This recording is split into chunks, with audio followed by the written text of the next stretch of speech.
basic tricks mga boss kung saan pagpildi sa kalaban in 4 moves. 4 moves na kalaban mga boss, pildi na. Pag 313 niya mga boss, 313 po ka. 7-3 siya, 7-3 po ka mga boss.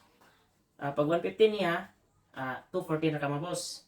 Pag 5-1 niya mga boss, so 1, 2, 3, 4. So 4 ka moves mga boss, pili ng puwa. Saan man, pagkaonin mo na eh. Pagkaonin mo, dyan ay ka makaon. Pagkaon niya, kaon ka, tulo. So bisag asa mo tirang puwa, ane, or bisag are, kaon ka, so gansi na og duha. So daog na ang yellow mga boss. Okay, ito'y balik. Another 4 moves mga boss. Pag 215 niya, 313 na ka. Pag 62 niya mga boss, 73 na ka. For example, mo 313 siya, ano na ka mga boss? Pag 73 niya, pildi na. So 1, 2, 3, 4. So 4 moves, pildi na ang puwa. Pagkaon, kaon, kaon, kaon, kaon kaog, tres.